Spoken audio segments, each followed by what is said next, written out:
Sécurité, la centaine de personnes sur place, aucun blessé n'est à déplorer. Je vous le disais en début de journal, des centaines de foyers toujours privés d'électricité entre le Vaucluse et le nord des Bouches-du-Rhône. En cause, une fuite sur un gazoduc ce vendredi à Saint-Rémy-de-Provence. Sur place, la JRDF poursuit ses travaux de réparation.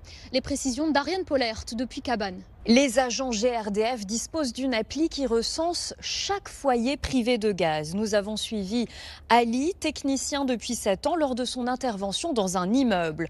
Dans un premier temps, Ali vérifie que tous les robinets de gaz individuels sont bien fermés, étape nécessaire avant la remise en service. Une fois qu'on est arrivé à l'adresse indiquée, on va se diriger vers le coffret avec l'organe de coupure générale d'alimentation gaz de l'immeuble. Donc bien évidemment, avant de réarmer au préalable ici, on s'assure qu'à l'intérieur de l'immeuble, tous les OCI, donc les organes de coupure individuels des clients, soient fermés. Donc après, à partir de là, je peux renvoyer en toute sécurité dans la colonne gaz.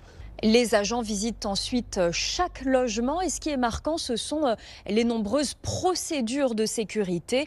À chaque étape, le technicien vérifie l'absence de fuite. Nous avons rencontré Jessica, femme au foyer qui n'en pouvait plus des douches froides depuis ce week-end. Le technicien l'accompagne pour remettre en route son chauffe-eau. En quelques minutes, l'affaire est réglée. Une opération que les agents GRDF vont répéter des dizaines et des dizaines de fois cette semaine.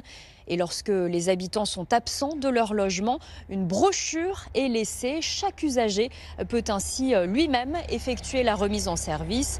Toutes les étapes sont indiquées.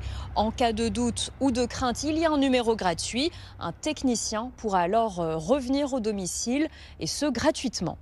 Des malaises inexpliqués à la CPAM d'Avignon. Les victimes, 4 membres du personnel pris de fourmillements, de nausées et de maux de tête selon les informations de la Provence. Toujours selon nos confrères, c'est une odeur